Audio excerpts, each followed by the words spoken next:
Selamat berjumpa kembali anak-anakku yang terkasih. Salam sehat dan tetap semangat untuk menjalani kehidupan kita. Nah, anak-anak yang terkasih, pada kesempatan kali ini kita akan bersama-sama nanti membahas tema tugas perutusan murid Yesus. Nah, sebelumnya, pada bagian yang lalu, kita telah bersama-sama mendalami tentang panggilan murid-murid Yesus. Mereka dipanggil oleh Tuhan Yesus untuk bersama-sama melaksanakan tugas perutusannya. Nah, apa itu tugas perutusannya? Hal-hal apa yang harus diperhatikan dalam menjalankan tugas perutusan? Nanti akan kita dalami bersama pada bagian ini. Hanya sebelumnya, kita akan melihat sebentar kepada bagian yang lalu. Para murid yang dipanggil oleh Tuhan Yesus seperti Petrus dan Andreas, Yohanes dan Yakobus saudaranya, anak-anak Zebedeus, maupun juga ada Matius dan murid-murid yang lain. Mereka membentuk suatu komunitas atau persekutuan yang lazim kita sebut dengan jemaat pertama, jemaat perdana, atau juga kadang-kadang kita sebut dengan gereja perdana. Nah, kelompok mereka atau persekutuan mereka bisa menjadi cerminan cara hidupnya bagi gereja masa kini. Mari kita bersama-sama mencoba untuk mendalami bagaimana cara hidup gereja perdana sehingga bisa menjadi cermin hidup bagi gereja masa kini.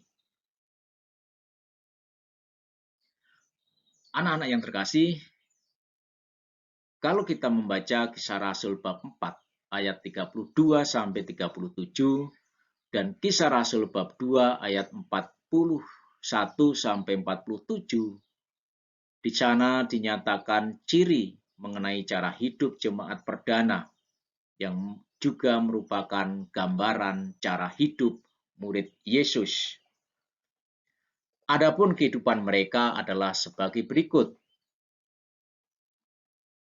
Roh Kuduslah yang mempersatukan mereka dalam persekutuan murid-murid Kristus dalam persaudaraan sehati dan sejiwa. Segala sesuatu adalah kepunyaan bersama dan mereka hidup dalam kasih karunia yang berkelimpahan. Tidak ada dari mereka yang berkekurangan. Yang kedua adalah mereka bertekun dalam persekutuan dan bertekun dalam pengajaran para rasul. Yang ketiga, bahwa mereka hidup saling peduli, saling memenuhi kebutuhan hidup. Setiap anggota persekutuan adalah sesama yang sederajat. Tidak ada yang merasa lebih rendah, tidak ada yang merasa lebih tinggi. Tidak ada pembedaan antara kaya dan miskin, karena mereka hidup saling peduli, saling memenuhi kebutuhan hidupnya. Keempat, mereka berkumpul untuk memecahkan roti dan berdoa.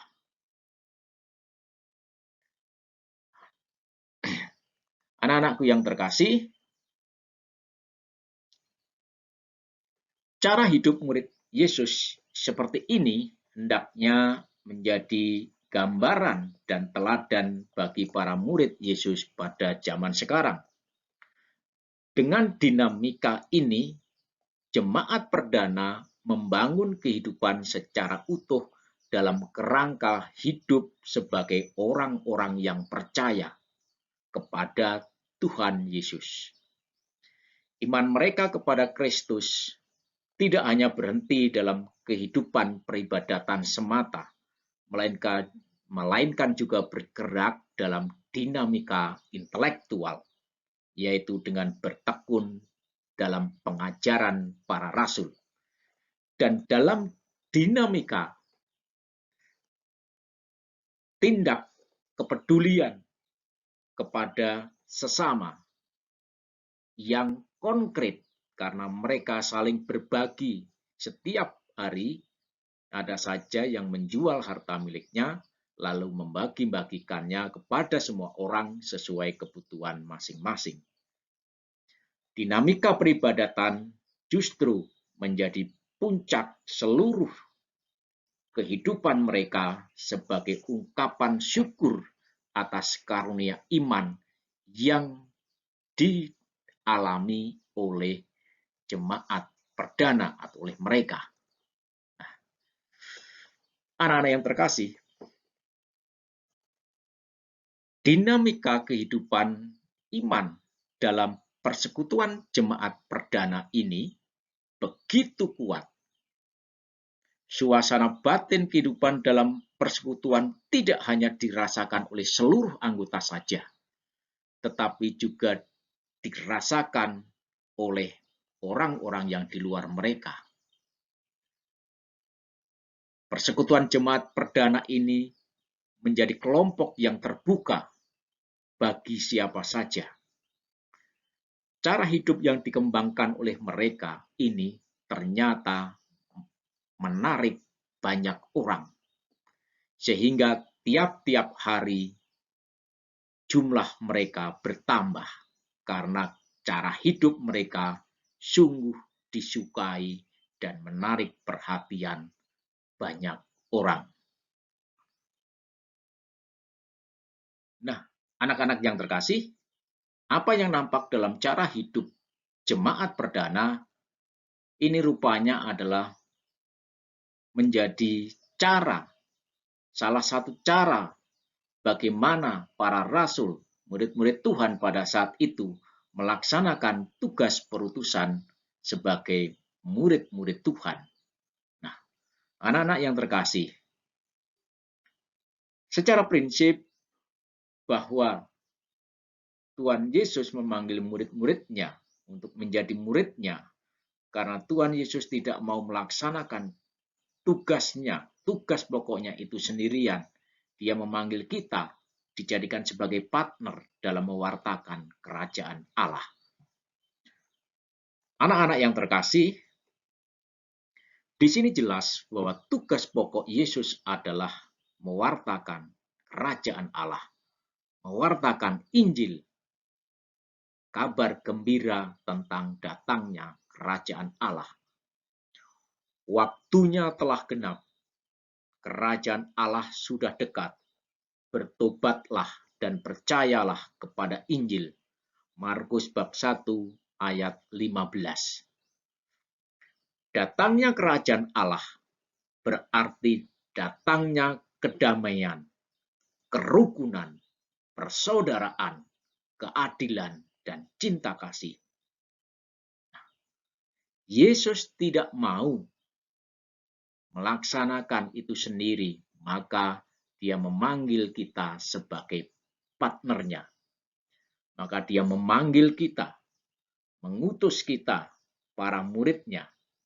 Dia mengatakan dalam Yohanes bab 20 ayat 21 bagian B, sama seperti Bapa mengutus aku, demikian juga sekarang aku mengutus kamu. Sabda Yesus ini berarti bahwa sabda dan tindakan Yesus harus dilanjutkan oleh para muridnya, yakni semua orang yang mengikuti Yesus termasuk kita. Nah, anak-anak yang terkasih,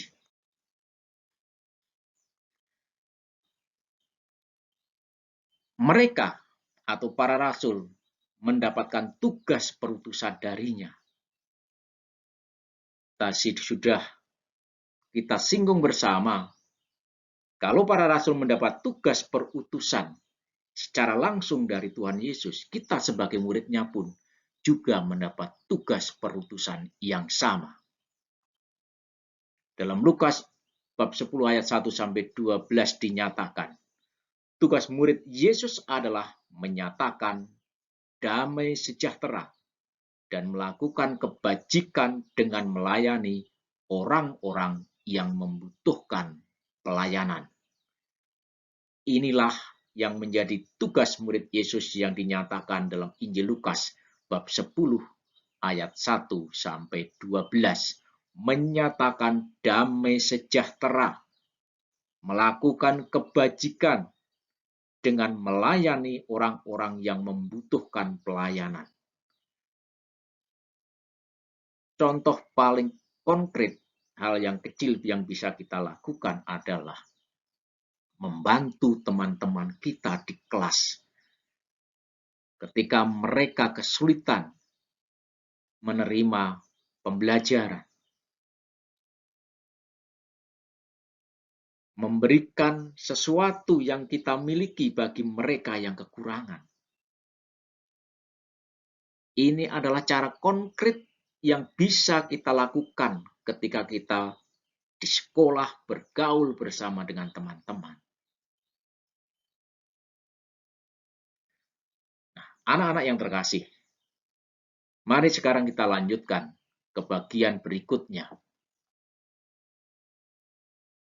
Anak-anak yang terkasih, marilah kita bersama-sama menyimak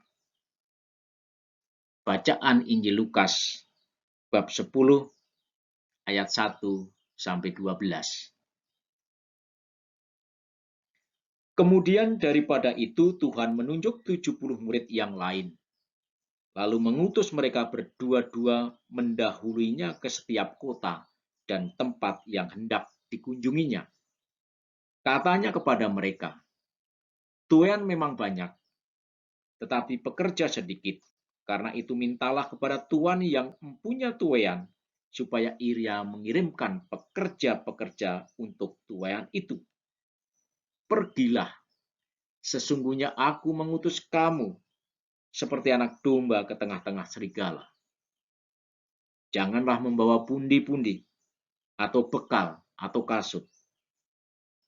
Dan janganlah memberikan salam kepada siapapun selama dalam perjalanan. Kalau kamu memasuki satu rumah, katakanlah lebih dahulu, damai sejahtera bagi rumah ini. Dan jikalau di situ ada orang yang layak menerima damai sejahtera, maka salammu akan tinggal atasnya. Tetapi jika tidak, salam itu kembali kepadamu. Tinggallah dalam rumah itu, makan dan minumlah apa yang diberikan orang kepadamu, sebab seorang pekerja patut mendapatkan upahnya. Janganlah berpindah-pindah rumah. Dan jikalau kamu masuk ke dalam sebuah kota, dan kamu diterima di situ, makanlah apa yang dihidangkannya kepadamu, dan sembuhkanlah orang-orang yang sakit yang ada di situ. Katakanlah kepada mereka, kerajaan Allah sudah dekat padamu. Tetapi jikalau kamu masuk ke dalam sebuah kota, dan kamu tidak diterima di situ, pergilah ke jalan-jalan raya kota itu, dan serukanlah juga debu kotamu yang melekat pada kaki kami. Kamu kebaskan di depanmu, tetapi ketahuilah ini, kerajaan Allah sudah dekat. Aku berkata kepadamu, pada hari ini Sodom akan lebih ringan tanggungannya daripada kota itu. Nah, anak-anak yang terkasih, dari bacaan Injil Lukas bab 10 ayat 12. Di sana dinyatakan, aku mengutus kamu seperti anak domba ke tengah-tengah serigala. Yesus mengatakan demikian karena dapat terjadi para murid akan mengalami berbagai macam penolakan dari orang-orang yang dikunjungi. Namun Yesus memberi jaminan bahwa ia akan senantiasa menyertai mereka. Ia akan selalu menjaga dan menolong kita. Yesus mengatakan, jangan takut. Tugas yang digambarkan ini adalah tugas berat. Tugas yang penuh dengan risiko. Maka Yesus memberikan gambaran, aku mengutus kamu seperti anak domba ke tengah-tengah serigala. Nah, anak-anak yang terkasih, selain itu, dari Injil Lukas tersebut kita juga bisa menyimpulkan ada beberapa petunjuk yang harus dipatuhi oleh para murid dalam melaksanakan tugas perutusannya. Yang pertama, bahwa para murid tidak boleh memilih-milih di mana dan kepada siapa mereka mewartakan kerajaan Allah. Yang kedua, mereka tidak boleh membawa pundi-pundi, kasut pun jangan. Para murid tidak boleh membawa bekal atau harta. Karena harta bisa menjadi batu sandungan bagi para murid, bagi kita juga dalam mewartakan kerajaan Allah. Yang kedua, mengucapkan salam damai di rumah-rumah orang yang dimasuki, sehingga damai itu tinggal dalam rumah itu. Menyembuhkan orang sakit yang dijumpai. Kemudian mengingatkan orang-orang yang menolak mereka bahwa kerajaan Allah sudah dekat. Nah, anak-anak, seperti yang tadi disampaikan bahwa para murid diutus ke tengah-tengah serigala, bahwa kita sebagai murid Kristus diutus ke tengah-tengah kondisi dan keadaan yang penuh dengan tantangan dan bahaya. Nah, anak-anak yang terkasih, apa yang bisa kita lakukan? Para murid Tuhan yang hidup pada masa kini, terutama sebagai seorang remaja. Nah, anak-anak yang terkasih, sebagai murid Tuhan, kita juga mendapat tugas perutusan mewartakan kabar gembira tentang datangnya kerajaan Allah. Meskipun diri kita masih remaja. Tadi sudah dijelaskan, mewartakan kerajaan Allah berarti kita mewartakan datangnya kedamaian, kerukunan, persaudaraan, keadilan, dan cinta kasih. Nah, apa yang bisa kita lakukan sebagai remaja untuk mewujudkan tugas kita sebagai murid Kristus dalam kehidupan sehari-hari, baik di sekolah, dalam keluarga, maupun juga dalam lingkungan tempat tinggal kita? Yang pertama adalah kita aktif di lingkungan atau di paroki. Banyak kegiatan-kegiatan yang bisa kita pilih sesuai dengan keinginan kita. Yang harus kita pahami bahwa semua kegiatan itu adalah dalam upaya untuk mengembangkan iman kita, sehingga iman kita tumbuh menjadi iman yang kuat, iman yang kokoh, iman yang sanggup menghadapi berbagai macam tantangan zaman, sehingga iman kita bisa menghasilkan buah-buah kebaikan yang berlimpah bagi sesama. Kemudian aktif mengikuti pendalaman kitab suci. Dalam terang kitab suci, kita bisa menimba kebaikan-kebaikan Allah. Dalam kitab suci, kita bisa mengenal pribadi Tuhan Yesus lebih dekat. Karena Tuhan Yesus adalah menjadi pokok iman kita atau menjadi inti dari seluruh pewartaan dalam perjanjian baru. Menjadi misdinar atau putra altar, aktif mengikuti pendalaman iman, menjadi anggota KOR atau dirigen, terlibat secara aktif dalam karya pelayanan sosial. Anak-anak yang terkasih, banyak tawaran yang bisa kita lakukan, yang bisa kita pilih ketika kita memutuskan untuk terlibat secara aktif dalam karya pelayanan sosial. Kita bisa mengumpulkan dana, bisa mengumpulkan barang-barang yang masih layak pakai untuk membantu saudara-saudara kita yang kekurangan. Membantu saudara-saudara kita yang sedang tertimpa bencana atau musibah. Yang kedua, kita bisa berbagi dengan apa yang kita miliki dengan berkunjung ke panti asuhan. Selain itu, anak-anakku yang terkasih, hal lain yang bisa kita lakukan adalah kita bisa mengunjungi teman yang sakit, mendoakan mereka, menguatkan hati mereka, menghibur mereka, sehingga mereka dalam kondisi sakit juga merasakan kasih Allah yang menyapa dalam diri mereka. Menjadi lektor atau pemazmur, kemudian membimbing teman yang kurang mampu dalam belajar. Nah, anak-anak yang terkasih, dari semua yang tadi dijelaskan, kita akan mengambil suatu kesimpulan. Para murid Kristus, para rasul adalah murid-murid Kristus. Petrus, Andreas, Yohanes, dan sebagainya adalah murid-murid pertama-tama yang dipanggil oleh Tuhan Yesus. Mereka membentuk kelompok dalam suatu persekutuan yang disebut dengan jemaat perdana, menjadi kelompok yang terbuka, yang cara hidupnya disukai oleh semua orang.